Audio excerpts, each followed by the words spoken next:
Situs makam Rato Ephu di Kampung Madegan, Kelurahan Polagan, Kecamatan Sampang Kota inilah lokasi awal mula berdirinya Kabupaten Sampang. Hal itu ditandai dengan adanya relief berupa seekor naga yang tertembus panah sampai ekornya pada daun pintu Gapura Maduraksa. Seorang ahli sejarah Belanda, H.J. de Graaf, menyebutkan pada tanggal 23 Desember 1624 Masehi adalah hari penetapan Raden Praseno yang bergelar Pangeran Cakraningrat I menjadi penguasa Madura Barat dengan Sampang sebagai pusat kerajaan.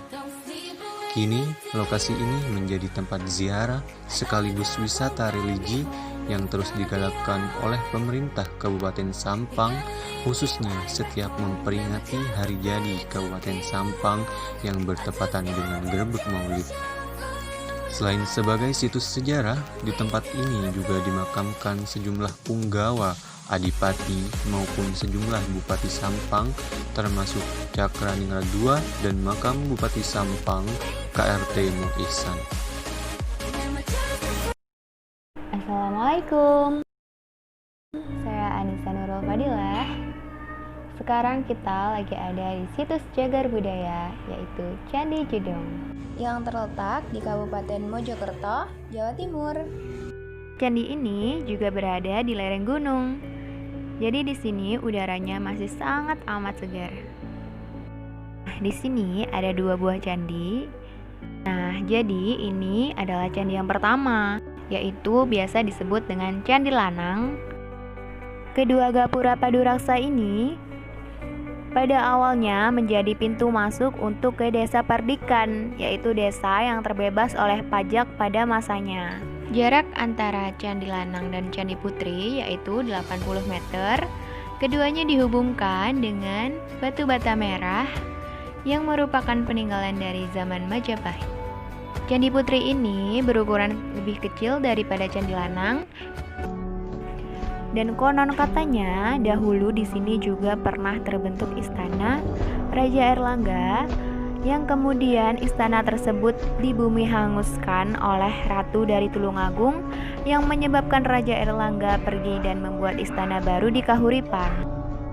Selamat sore. Di sini saya ingin melaporkan sebuah tugu yang bernama Ini adalah Tugu Juang Trepes. Tugu yang berada di Desa Kota Tengah, Kecamatan Namorambe, Kabupaten Deli Serdang, Provinsi Sumatera Utara.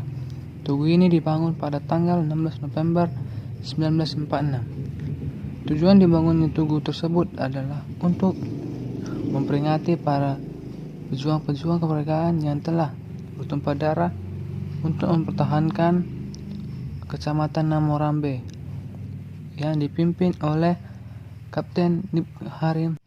Perjuangan Kapten Nip Harim tidak sia-sia. Dengan perjuangan tersebut, mereka dapat mengusir para Belanda yang ingin menjajah daerah tersebut. Harapan kita adalah semoga tugu tersebut dapat dirawat dan dijaga oleh para pemuda yang berada di daerah tersebut. Perkenalkan, nama saya Muhammad Kelvin Samsyar Al-Bauni. Monumen Perjuangan Rakyat Sidoarjo berada di Jalan Gedangan, Sidoarjo. Monumen ini dipersembahkan kepada pahlawan-pahlawan bangsa yang telah berjuang melawan Belanda di kala revolusi fisik tahun 1945. Tepat di monumen ini berada, dahulu banyak terdapat korban perjatuhan dari pihak Indonesia dan sekutu Belanda akibat pertempuran yang berlangsung terus-menerus demi mempertahankan kemerdekaan. Tepat di bawah patung tersebut terdapat sebuah kutipan dari Panglima Besar Jenderal Sudirman, yaitu, "Jangan bimbang mengalami macam-macam penderitaan, karena makin dekat cita-cita kita, makin berat penderitaan yang kita alami."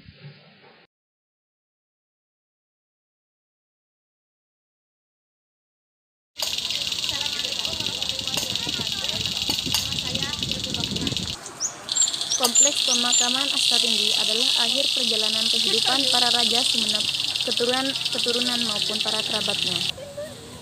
Dalam bahasa Madura, Tinggi merupakan perpaduan dua kata, yaitu asta dan tinggi. Asta adalah tempat dan tinggi adalah perbukitan. Diri makam Raja Sumenep ini menjadi salah satu destinasi wisata religi bagi wisatawan domestik maupun mancanegara. Asta tinggi mempunyai dua bagian. Bagian barat bercorak Jawa dan bagian timur lebih didominasi oleh corak Cina, Eropa, dan Arab.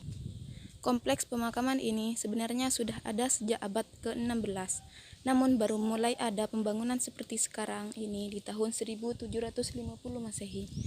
Pembangunan lalu berlanjut dari masa pemerintahan Panembahan Sumalah dan Sultan Abdurrahman Pakunatanegara. Kemegahan asta tinggi menyeratkan Sumenep pernah berjaya di masanya. Assalamualaikum warahmatullahi wabarakatuh. Perkenalkan, nama saya Yusril Lutfin Bahtiar. Makam pahlawan Bangkalan berada di Jalan Soekarno-Hatta, tepatnya di depan gedung DPR Bangkalan.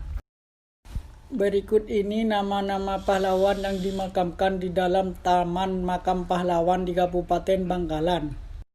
Makam pahlawan ini ditempati para pahlawan-pahlawan bangsa yang telah gugur melawan Belanda pada tahun 1945. Dan pada waktu itu banyak para pahlawan berjatuhan di Kabupaten Bangkalan.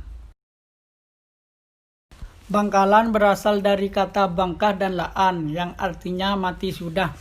Istilah ini diambil dari cerita legenda tewasnya pemberontakan Sakti Kek Lesap yang tewas di Madura bagian barat, yaitu Kabupaten Bangkalan. Saya Dika Cahyani dari kelas E. Tugu ini menandakan bahwa hingga saat ini di Bojonegoro ada tonggak sejarah keberadaan ajaran Samin yang dipelopori oleh Samin Suro Sentiko. Menurut Bupati Bojonegoro, kita sebagai masyarakat Bojonegoro harus bangga karena ajaran Samin Suro Sentiko telah ditetapkan oleh pemerintah Indonesia sebagai warisan budaya tak benda. Pitutur tersebut mengajarkan nilai-nilai luhur tentang kejujuran dan sosial, peduli pada alam, serta menjauhkan diri dari sifat mengambil hak orang lain. Kita harus bangga akan hal itu. Dan terima kasih. Sampai jumpa kembali.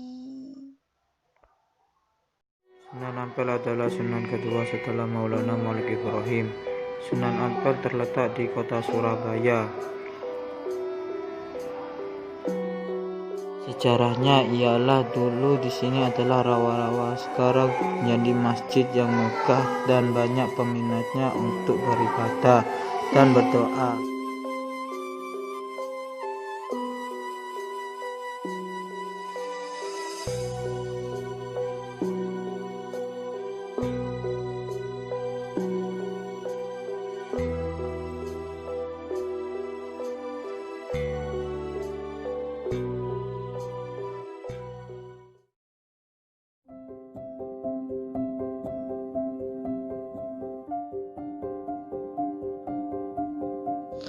Perkenalkan, nama saya Andika Faizar Rahman.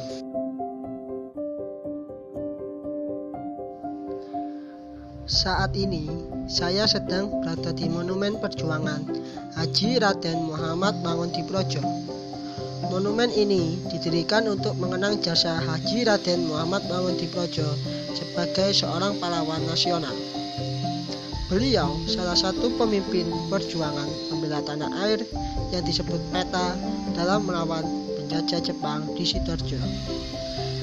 Demikian tapak tilas saya di Monumen Perjuangan Haji Raden Muhammad sebagai salah seorang pemimpin perjuangan PETA dalam melawan Jepang di Sidoarjo. Semoga dapat menambah wawasan pengetahuan kita tentang pahlawan PETA dan cinta tanah air.